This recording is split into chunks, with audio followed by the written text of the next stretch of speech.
Si nuestra intención es acceder a un determinado lugar, lo primero de todo es saber dónde se encuentra para poder fijar el rumbo.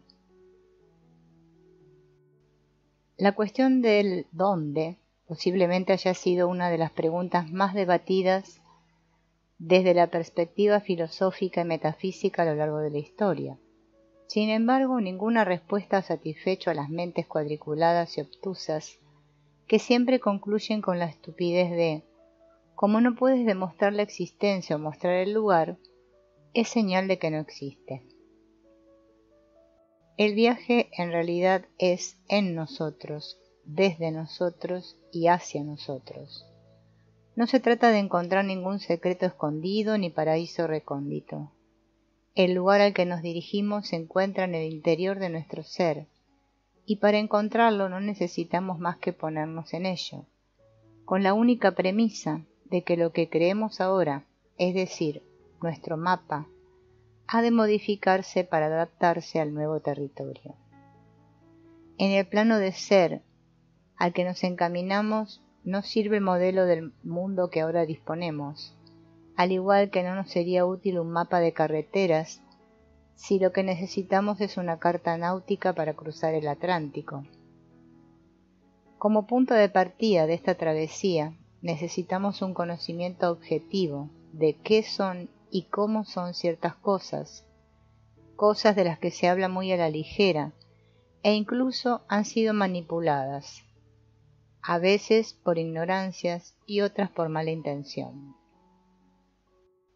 Nos estamos refiriendo a conceptos tales como la espiritualidad, desarrollo personal, chamanismo, excelencia, impecabilidad, conciencia, etc.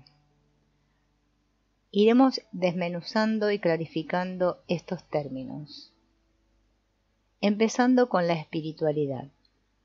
La espiritualidad es un estado de ser, una realidad suprafísica y por tanto adimensional. Al decir un estado de ser, nos estamos refiriendo a algo permanente, no puntual ni esporádico. Se trata de una parte inseparable de la naturaleza humana, consustancial a ella, pero como todas las demás, física y psíquica, se necesita desarrollar. Estamos ante un estado o potencia del alma, no de la mente como muchos cientifistas eruditos arguyen, sino de eso a lo que se refiere Voltaire, que sólo con la fe se es capaz de comprender. A pesar de ello, muchas escuelas psicológicas han intentado definir el concepto de espiritualidad, y sin embargo la totalidad de ellas se ha limitado a dar su enfoque estructuralista, dejando de lado la esencia del fenómeno. Cuando nos adentramos en las dimensiones espirituales, entramos en contacto con el patrón que conecta todas las cosas juntas, como un tipo de mente mayor de la que los individuos somos un subsistema. Entonces, al estar armonizados con esa mente mayor o memoria del universo, es cuando se manifiestan los frutos del espíritu, tales como el amor, la sanación, la gracia, la creatividad, la paz, el amor. Tal como lo expresaba Albert Einstein cuando decía: un ser humano es parte de una totalidad llamada por nosotros el universo, una parte limitada en tiempo y espacio. Experimenta sus pensamientos y sentimientos como separados del resto, una forma de ilusión óptica de su conciencia. Esta ilusión es un tipo de prisión para el individuo que restringe sus deseos y afectos a las pocas personas próximas a él. Nuestra tarea debe ser liberarnos de esta prisión, ampliando el círculo de comprensión para abarcar a todas las criaturas vivas y a la totalidad de la naturaleza con su belleza. Los 3 puntos de vista básicos que conviene desarrollar para una correcta evaluación de las experiencias son: la primera posición perceptiva es la de uno mismo, el yo, desde el propio punto de vista o primera posición perceptiva, asociado completamente a la particular experiencia subjetiva, atendiendo a todos los canales de percepción y siendo consciente de las privadas respuestas internas, sensaciones y emociones. Si te encuentras ante una situación, recuerdo o proyecto de naturaleza personal que es positiva y potenciadora, entonces te enriqueces y gozas plenamente con todas las emociones y sensaciones, ya que al vivirlo o revivirlo desde esta posición estás plenamente consciente de todo lo que experimentas internamente. En la primera posición adoptas el papel de actor protagonista. Ves, oyes, sientes con toda la sensibilidad y valoras la situación desde tu mundo subjetivo y personal. Desde el plano de la negatividad, podríamos decir que es la posición del egoísmo y del egocentrismo, ya que cualquier valoración gira en torno a uno mismo y su mundo subjetivo. Sin embargo, esta perspectiva mental no siempre es negativa, ya que nos permite reconocernos, sentir y experimentar el entorno desde nuestro presente inmediato. La segunda posición es la del otro, desde el punto de vista de la otra persona.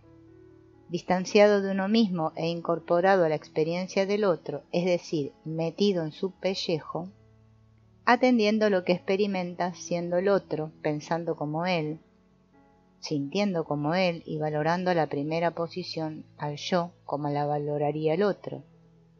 Aquí percibes la vida como viviéndola desde los zapatos ajenos.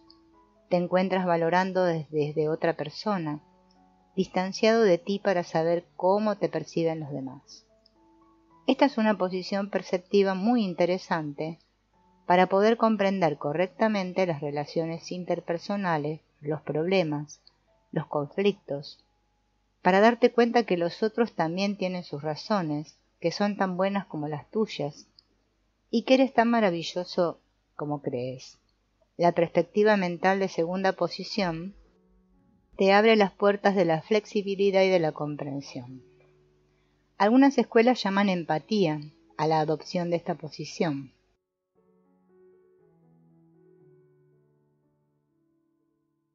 Aunque no es exactamente lo mismo.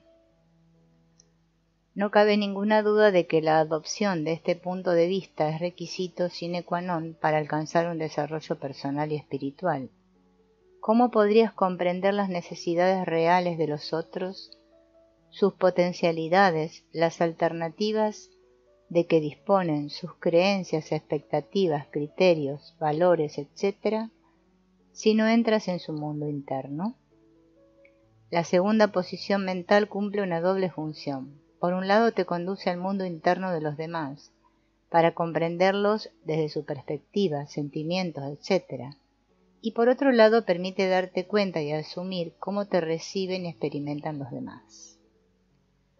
La tercera posición perceptiva o perspectiva mental es la del observador. Desde esta miras al yo y al otro como un espectador ajeno, como si la situación no fuese contigo directamente, sino que la observas desde fuera, valorando la interacción de ambos sujetos, el yo y el otro, pero sin implicarnos emocionalmente, subjetivamente en ella. Es apasionante la capacidad que tenemos los seres humanos de poder colocarnos en la tercera posición perceptiva frente a nuestro propio yo, ante los otros y frente a la situación, contexto.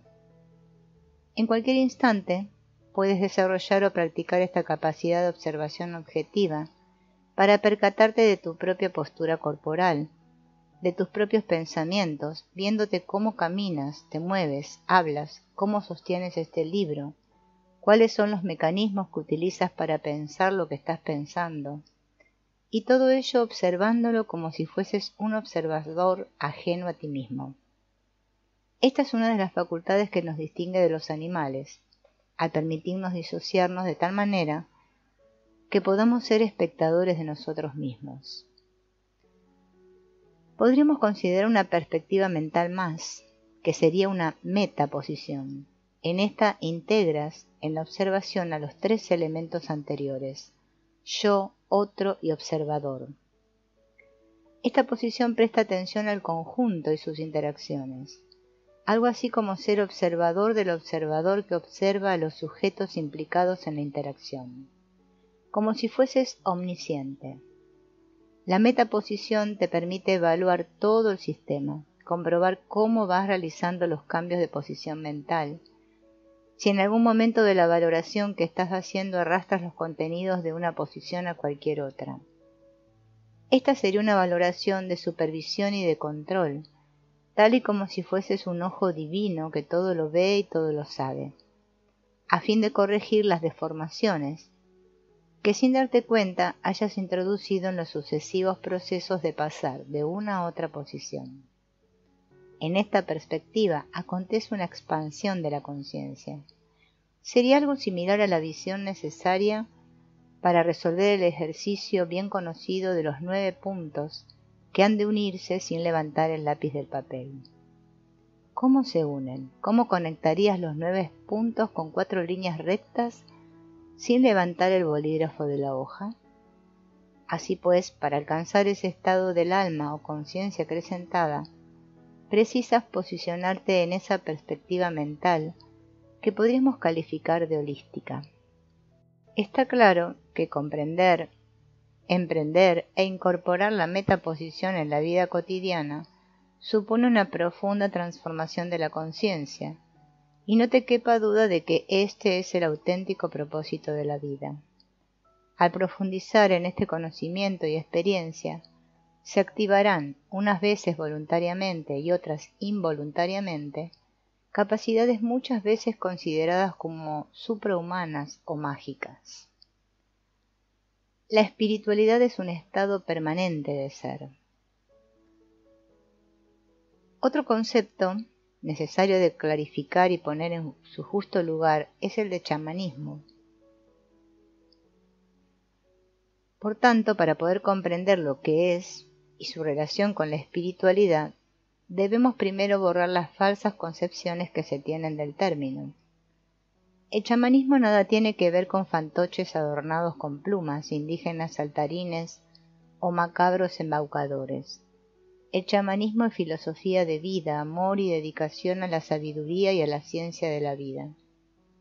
Es el conocimiento de las leyes que rigen la naturaleza y las fuerzas sobrenaturales que están presentes, así como los métodos para dominarlas.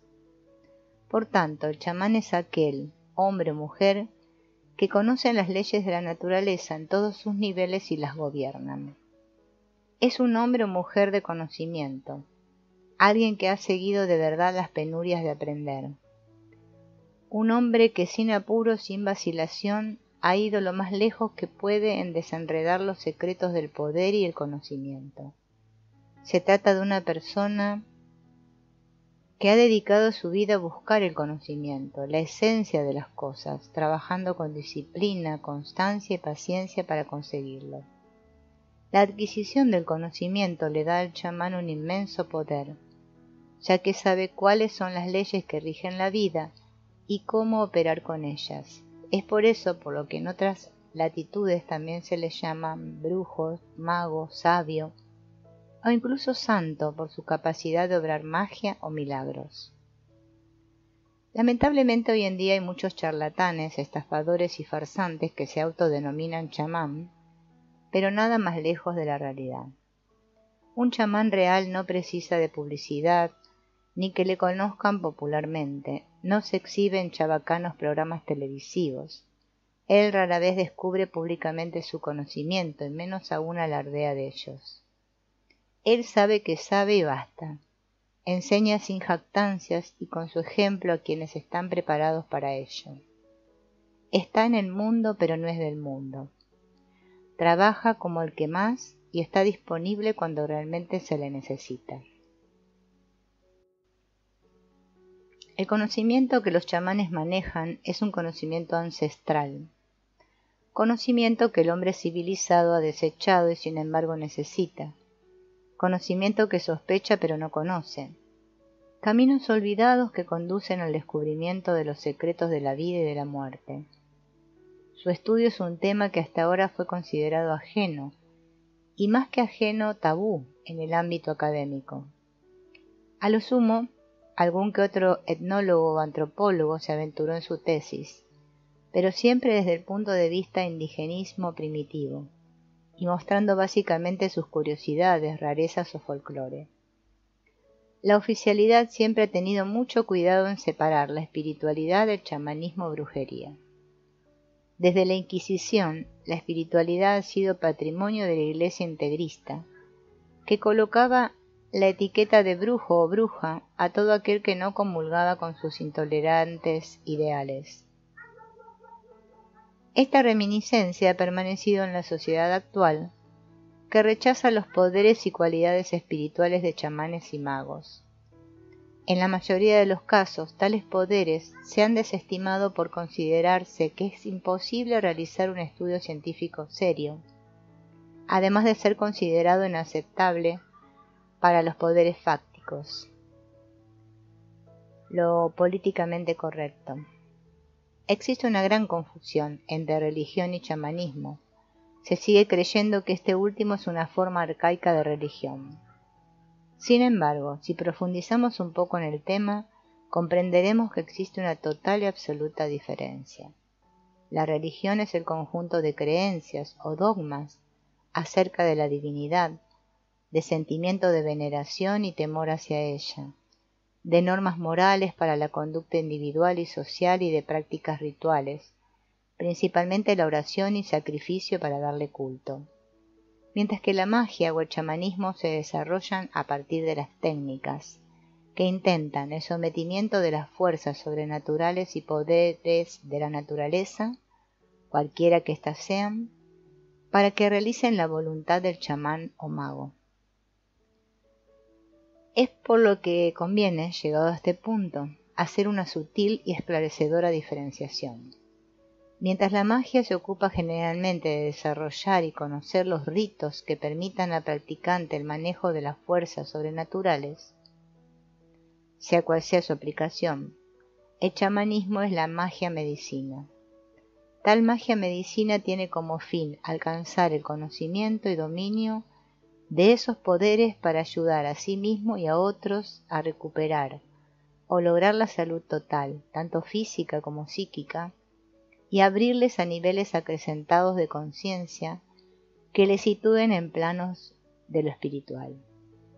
Es decir, la medicina que practica el chamán no es lo que vulgarmente conocemos como medicina.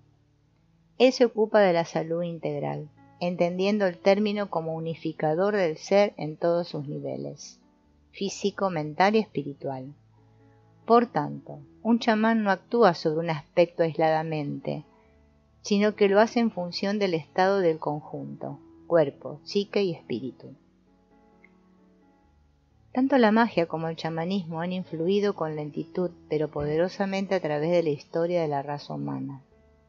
Cuando las religiones, fueran las que fueran, se instalaban públicamente en alguna sociedad, las creencias mágico-religiosas más antiguas se retraían pasando a ser esotéricas.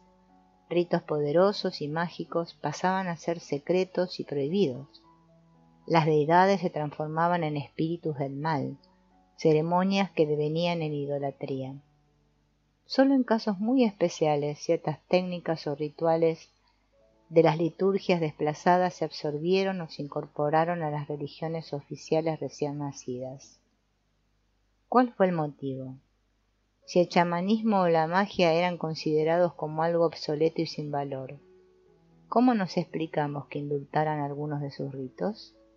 ¿Es posible que existieran esos sistemas más antiguos, algo que realmente permita alcanzar ese poder sobrenatural y que éste beneficiase a la humanidad? El desarrollo personal es un proceso humano que va desde el plano más elemental de la existencia, el físico, hasta el más elevado, el espiritual, pasando por el mental que permitirá establecer una correcta o incorrecta armonización entre los tres. Es un viaje que se inicia con el nacimiento y concluye con la última exhalación. Tanto desde la perspectiva chamánica como neurolingüística, este progreso es un requisito imprescindible para encontrar el sentido de la vida, el para qué de la misma o para conocer el fin de nuestra existencia, lo que hemos venido a hacer a este mundo. Pero, ¿de qué se trata este desarrollo del que estamos hablando? Podríamos decir que desarrollo personal es lo mismo que autorrealización, aunque clarificando y ampliando el significado sería necesario abordarlo en sus dos acepciones, la occidental y la oriental. La occidental hace referencia al estado que una persona alcanza cuando llega a vivir plenamente, a sentir conscientemente que está vivo, experimentando la realidad y disfrutando de una existencia integrada en su entorno y con su mundo. La explicación oriental, más próxima a estas culturas, se fundamentan en que su existencia en el plano transpersonal se aproxima al concepto de lograr descubrir la identidad existencial o esencia que conecta al individuo con el sentido y misión en la vida. Por identidad existencial nos estamos refiriendo a quiénes somos en realidad o qué somos realmente, no como entes de carne y hueso, finitos, sino como realidad última o esencia perdurable. Los seres humanos somos infinitamente más complejos y misteriosos que la más desarrollada fantasía que se pueda concebir. Esta complejidad parte desde el instante mismo de la concepción, multiplicación celular, desarrollo de la vida, de la herencia genética, de la transmisión de códigos a través del ADN, del funcionamiento preciso del conjunto orgánico y la adquisición de la racionalidad. Sin embargo, ser racional es una responsabilidad que puede generar problemas que acarrean muchas desventajas. En principio, porque el mismo hombre no usa su racionalidad convenientemente, basta echar un vistazo al caótico mundo contemporáneo en el que vivimos, que dista mucho de estar conducido en forma racional. Y por otra parte, nuestra razón es muy limitada frente al inconmensurable misterio de la vida y del mundo. El hombre debería ser más humilde con su razón y usarla en forma más eficaz. La razón es muy frágil y limitada. Los chamanes y los brujos afirman que la razón es un barniz, un baño de oro muy tenue sobre el hombre que si se rasca levemente se encontrará con su inconsistencia. El ego es un sirviente en su desfile, la razón un niño nuevo en su escuela. ¿Qué es la razón en esta posada salvo un torcido garabato de la caligrafía de Dios? Al desarrollo personal, la programación neurolingüística o PNL aporta un modelo que permite comprender adecuadamente este proceso de transformación. Se trata del canon de los niveles lógicos que en su día plantearon Russell y Whitehead y que con la aplicación de Robert Dilts a la PNL se ha hecho asequible y accesible a cualquier persona. Tanto individual como genéricamente, el hombre integra y es parte de un sistema complejo. Como tales estamos formados por sistemas y subsistemas que van desde los órganos hasta las células y más allá hasta las moléculas y átomos. Estos sistemas y subsistemas se rigen por una serie de reglas que hacen que los mismos operen estructurada y ordenadamente. Cada nivel es un subsistema concreto que organiza la actividad de los elementos que lo integran y a su vez permiten que otros subsistemas más complejos puedan utilizarlo como base. Los niveles a los que nos referimos en la PNL son aquellos que participan en la comprensión y realización de los tres planos básicos del ser humano.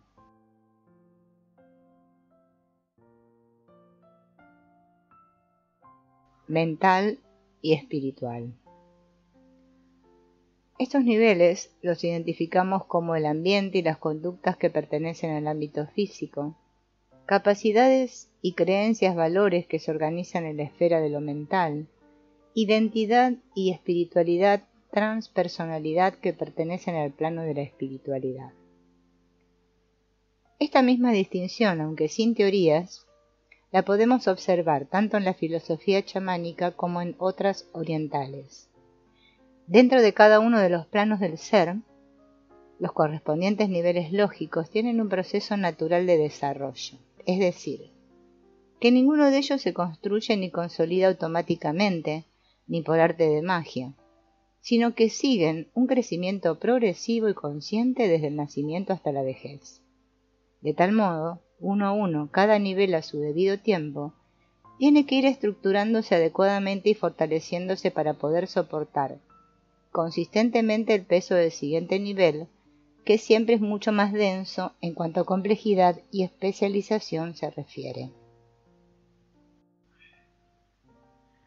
Ténganse en cuenta que las separaciones de niveles y edades correspondientes no son departamentos estancos ni límites rígidos, ya que durante el crecimiento y consolidación de cada uno de ellos, todos están activos, en mayor o menor grado, con la atención dirigida a él o asimilando el aprendizaje inconscientemente que le corresponde. Lo que es importante tener presente es que cada período de los indicados en nivel respectivo es el que se encuentra más activo y en proceso de construcción y consolidación. El nivel de ambiente. El primer nivel lógico se refiere al contexto externo, a las circunstancias en el que existimos, al mundo en el que vivimos y nos envuelve.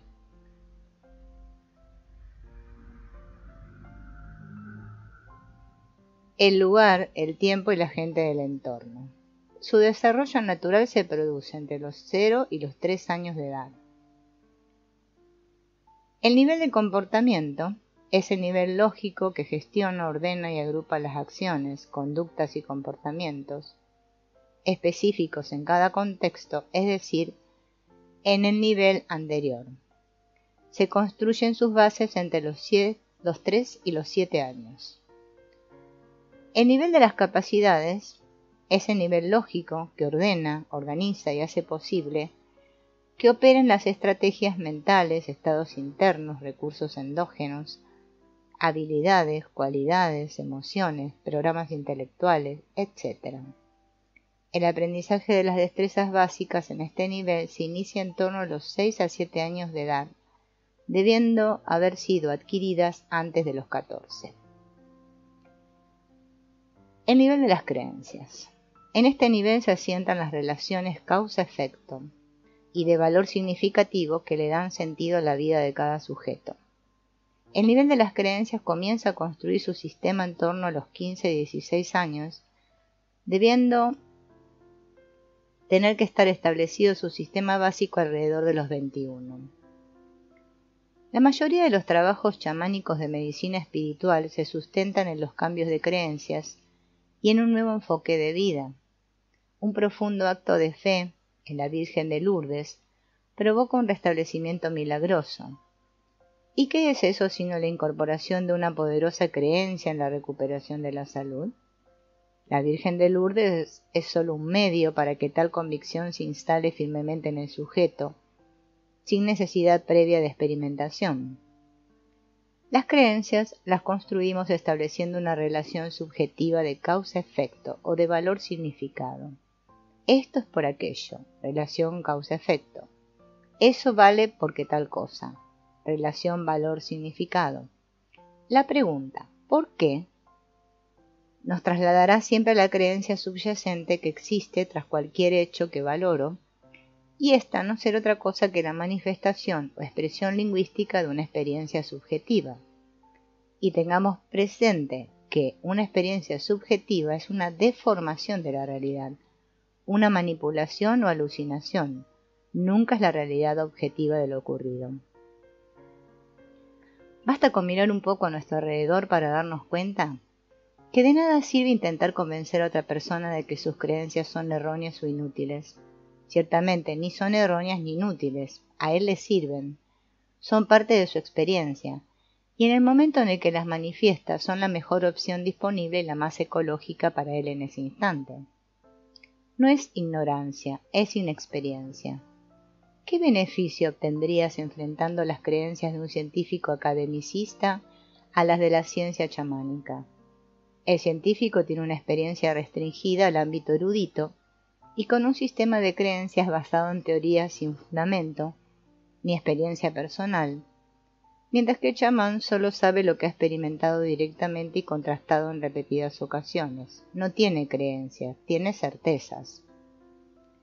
Un cambio en las creencias solo es factible en la medida que el sujeto toma conciencia que necesita otra creencia más acorde o conveniente y entonces podrá sustituirla. No se suprime una creencia sin más, no se puede dejar el hueco, hay que colocar otra en su lugar.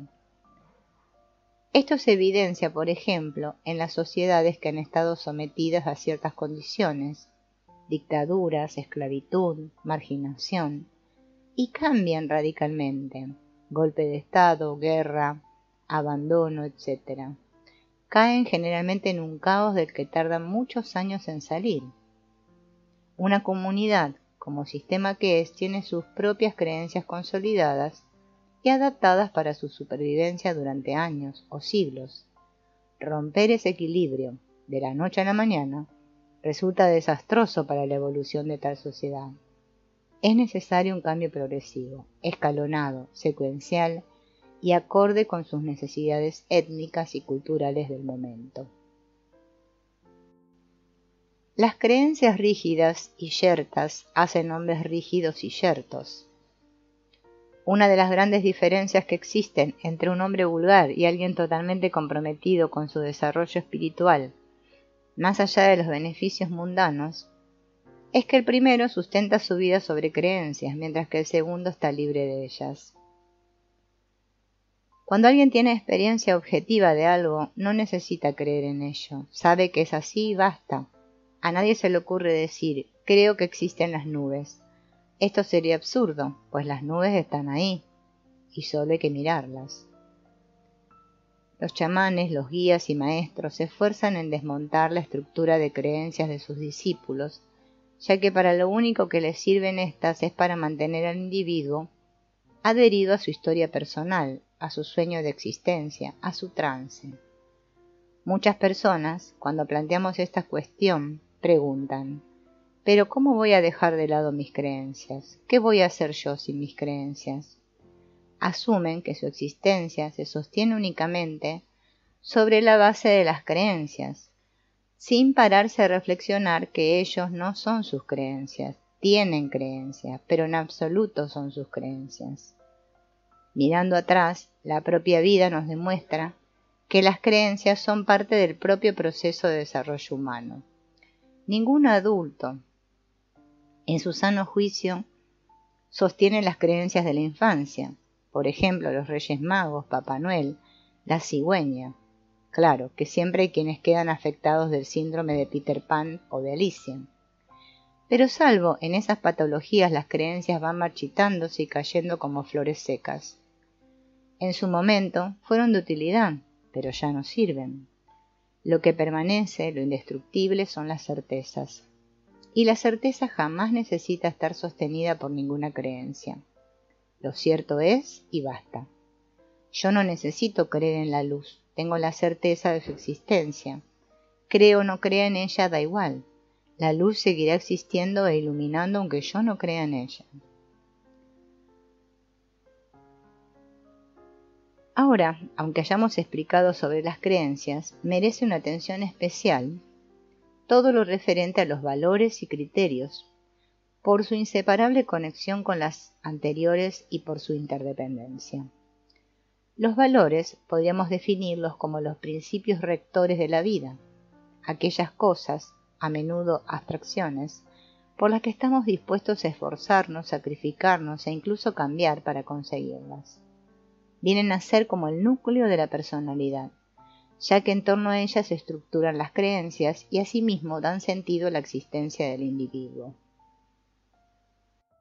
El hombre no solo es capaz de conocer por la observación objetiva, sino que también posee la facultad de tener un juicio sobre las cosas. Esta segunda capacidad es metalógica y no cabe para ello una explicación formal. Pero respecto a los valores, estos no son algo ideal o abstracto, mantienen su forma de realidad por encima de nuestra apreciación o juicio. Tienen características determinantes, apareciendo como cualidades esenciales que los sitúan en una atemporalidad, sin ubicación espacial específica. En sí, el valor no existe, sino que lo es al estar vinculado al hombre o a las cosas. Pero al mismo tiempo no son objetivos ni subjetivos, sino que ambas realidades participan por igual en su fundamento. existe una relación imprescindible sujeto-objeto para la apreciación del valor. Sin uno u otro, la realidad del valor desaparece. Esto nos lleva a comprender que los valores no pueden existir con independencia de las cosas, pero a la vez no son las cosas en sí. El conjunto de valores que el hombre se organiza jerárquicamente, ya que cada uno participa de un orden de importancia, serían los siguientes. Podríamos clasificarlos así: espirituales, éticos, mentales, vitales, transpersonales, etéticos y comportamentales. Así pues, lo que hace que un hombre o mujer tenga mayor o menor talla humana no será la cantidad de valores que posea, sino el rango que estos ocupen.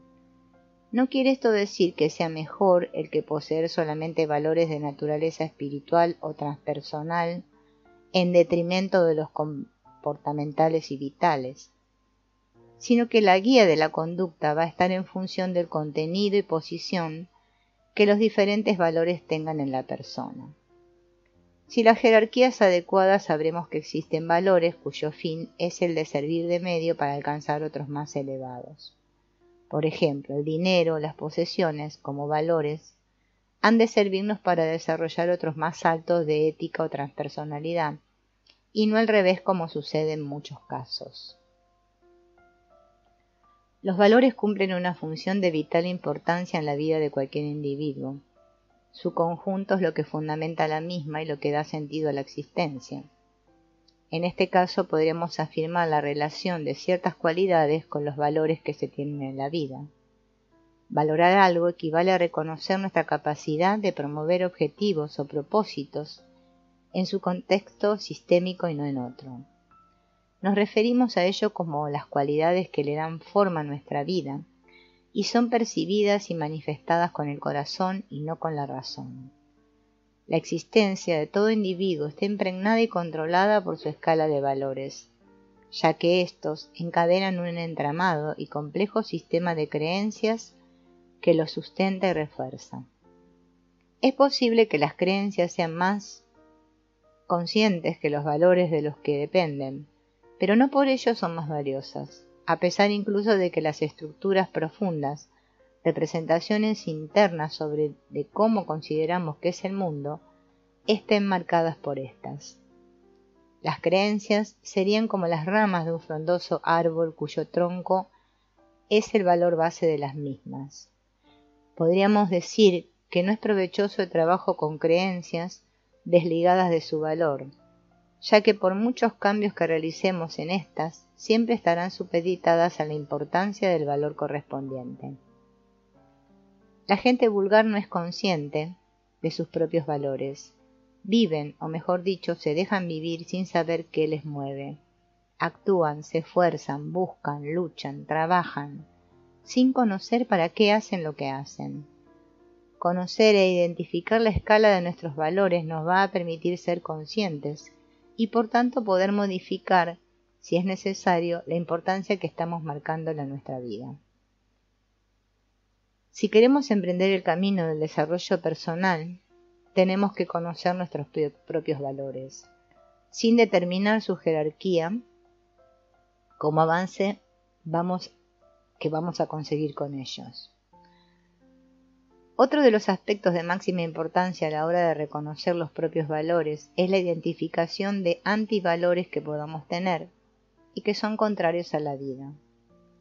Estamos hablando de las manifestaciones concretas del mal, y este no es otra cosa que la oposición a la vida. El chamanismo y la espiritualidad se cuidan muy bien de abrir sus puertas a las energías negativas derivadas de los antivalores.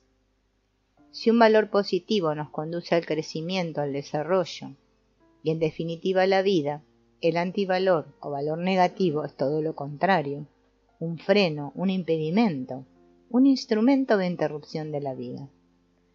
Podemos decir que el mal es una fuerza que reside dentro o fuera de los seres humanos y que busca matar la vida o la vitalidad. Estos antivalores podríamos identificarlos con los vicios o pasiones que arrastran a la persona y que le lleva por el camino de la autodestrucción. El bien es lo opuesto. El bien es lo que estimula la vida o la vitalidad. Así pues, en la medida que nuestros valores sean más elevados, ocupen un rango más alto dentro de los propios niveles lógicos, nuestra vida será más rica, más plena, más sana, más holística y más integradora. Los valores pueden estar adscritos a cualquiera de los niveles lógicos, desde valores ambientales a valores de nivel espiritual. Estos últimos serían la alegría, la paz, el amor, la unidad, la armonía, la verdad, la belleza, la bondad, la gratitud. Y en general la integración de las cualidades esenciales de Dios, entendiendo el concepto de Dios como lo absoluto, el todo, sin relación religiosa de ningún tipo. Estas cualidades serían clemencia, misericordia, paz, protección, perdón, honradez, justicia, paciencia, sutileza, clemencia, guía, luz, sabiduría, unidad, amor, etc. Ahora hablemos del nivel de identidad. Este va desde los 20 a los 24 años. Es un esfuerzo complejo y de precisa elaboración, porque va a servir de faro para el resto de la vida. Aunque en ocasiones se considera la identidad sinónima de personalidad, no son lo mismo. La identidad va mucho más allá, abarcando la personalidad e incluyendo los fines últimos a los que el sujeto aspira en la vida. Es el propio concepto de sí mismo, mientras que la personalidad tiene que ver sobre todo con la imagen proyectada, con las corazas construidas para protegerse de las supuestas agresiones del mundo. La identidad responde al cuestionamiento de ¿quién soy yo? ¿Quién es este fulanito? ¿Quién es este yo mismo? ¿Quién creo que soy? Y como consecuencia, ¿dónde pongo mis límites? Y ahora veamos el otro nivel, el espiritual. Este es el espacio interno que nos vincula con lo transpersonal, incluso con lo sublime, con la parte más profunda de nosotros mismos. Eso que llamamos esencia, ser esencial, espíritu, o con sistemas que trascienden la dimensión individual, humanidad, planeta, universo, etc. O con aquellos aspectos de lo divino, energía universal, todo, lo oculto, lo absoluto, Dios, etc. ¿Qué o quién hay más allá de mí? ¿Cómo vivo mi experiencia de pertenencia a un sistema más amplio y determinante que el de mi propia identidad? Son las preguntas que nos conectarán con el grado de trascendencia. Con frecuencia nos encontramos con personas que creen que han alcanzado el nivel espiritual porque practican una religión, conducta, adoptando cierta actitud, capacidad y creyendo firmemente en sus principios, creencias. Es muy fácil creer que se es lo que se hace o lo que se piensa. Si crees que eres lo que haces, te estás quedando en el nivel de conductas y por tanto cuando dejes de hacer, dejas de ser. Por otra parte, si te identificas con tus pensamientos, cuando estos cambien o desaparezcan, tú te desvaneces con ellos. Este hecho es más habitual de lo que puedes pensar. Hoy en día son muchas las personas que están tan identificadas con su profesión que cuando se jubilan o los despiden y ya no pueden seguir haciendo lo que hacían, caen en un tremendo vacío existencial. Esa gente ha dejado de ser y muchos de ellos terminan suicidándose o sumidos en una depresión irreversible al carecer de sentido su vida. Si el individuo no desarrolla el plano espiritual a su debido tiempo, es como si quedara mutilado, al igual que una persona con lesión cerebral o deficiencia psicofisiológica. Es similar a una pirámide truncada, pues en ella solo operan las funciones orgánicas del plano físico. De la restitución del equilibrio, la reconstrucción de todos los niveles del ser, es de lo que se trata el desarrollo personal, y es de lo que se ocupa tanto el chamanismo como la PNL en su óptima expresión, como también muchas escuelas de conocimiento. Esta búsqueda del equilibrio y la edificación de una estructura interna sólida y completa es el paso previo, el requisito sine qua non para trascender la conciencia ordinaria y evolucionar como seres humanos, teniendo entonces la oportunidad de transformarnos seres superiores o completos como fin de nuestra existencia en la Tierra. Así pues, explorador, aprendiz, buscador o un guerrero, términos que podemos usar indistintamente, esencialmente sería un hombre o mujer impecable en sus actos y sentimientos, de gran flexibilidad, de recursos fluidos, de gustos y conducta refinados. Estas personas embarcadas en el trabajo del desarrollo espiritual son potencias humanas cuya labor es pulir todas sus aristas cortantes, batirse una y otra vez hasta convertirse en un canto rodado, sin brusquedades ni groserías. Un guerrero siempre está atento contra la natural tosquedad de la conducta humana, y para ello el acecho y la atención son excelentes herramientas que nos permiten bruñir las conductas. Un explorador también debe tener conciencia de la muerte, pero con desapego, ya que con ello llega la sobriedad y la belleza. No cabe ninguna duda de que una de las pocas certezas por las que dispone el hombre es que morirá, y es por eso por lo que el guerrero actúa, tiene paciencia sin dejar de intervenir, acepta sin ser estúpido, es astuto sin ser presumido o fantoche, y puede, sobre todas las cosas, llegar a no tener compasión al no entregarse a la importancia personal, que es lo que llamaremos técnicamente la santa y cruel indiferencia. Esto choca comúnmente con lo que los falsos e hipócritas emocionalismos a los que la sociedad nos tiene acostumbrados, pues la gente vulgar piensa que la emocionalidad blandengue, esos artificiales sentimientos de compasión o displicencia son signos de amor o humanismo. Nada más lejos de la realidad. Lo único que cuenta en la evolución humana es el trabajo bien hecho, y para eso no existen excusas ni clemencia.